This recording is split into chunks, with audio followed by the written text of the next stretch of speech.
It is Tuesday, October the 16th, and we are just in the final days of this project. And here's a good example of how a field supervisor like me thinks globally in nature on the project and then focuses on the details at the end. And we're in the lobby by the Hall of Mirrors by the Scag column. It goes all the way to the top. And we just noticed that the marble base down at the bottom was at some point in time damaged in the past and patched with molding plaster and then faux painted. Nobody saw this until I did just a few days ago.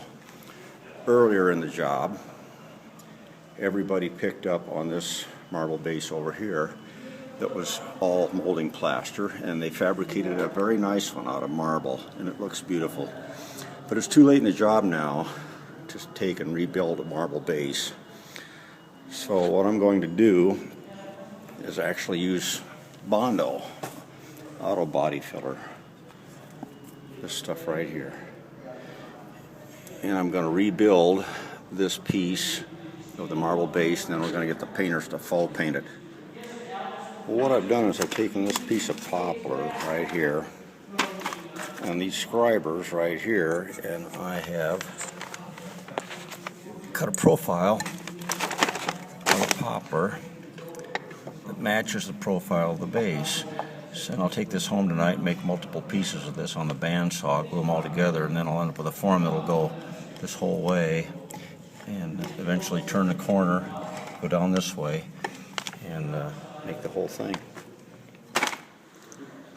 Well, last night at home I took the pattern that I made yesterday and I cut a bunch of 2x4s with that profile, glued them all together, and made a 45-degree miter cut right here, so now it matches the 45-degree corner of the column. And I've got my Bondo here. I'm getting ready to mix it up, and I'm just going to deposit it in this void right here then and shape it down. Well, I'm using a couple of specialized tools to form this Bondo. I'm using something called a Vixen file, which has a coarse serration in it that works pretty good to file Bondo. I'm using a homemade sanding block that's made to hold a 3x21 sanding belt, which is a really good sanding device, and using that I can slowly work this edge, and I don't know if you can see it yet or not, but it's starting to take the shape of the column base. So we'll continue on with that. Well, I think we got a successful, or at least a partially successful story on the Scag column base. The Scag column had a broken marble base. I think I finally figured out what happened.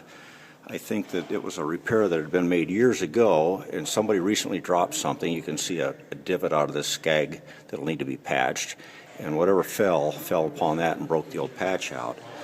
So we've taken Bondo and a mold that I made, this mold right here, and we put it in place, and then we mixed up Bondo, we filled the mold, we worked it down using a sanding block and a Vixen file to where now things line up and we're ready for a good painter to faux paint it, and that's F-A-U-X, which means, I think it's a French word that means deceive the eye or something like that. So once we get the painter here and he paints it in to look like marble, we'll come back and take a picture for you. Well, it's now Monday, October 29th, and things got really, really busy for me. We had grand opening last Friday, and it's really settling down here nice. Later this week we'll have our first public event with Harry Connick Jr. But I kind of lost track of this, and the painter snuck in one day when I wasn't watching, and he went ahead and did his faux painting, and so the repair's done now. Now, if you know exactly where to look, you'll be able to find it. The colors don't match perfectly, but your eye is not drawn to it anymore, and that repair should live a long time on this base. It's kind of something whenever I come back here years and years from now, if I'm lucky enough to live that long, I'll take a look at that base and make sure that it's still in good shape.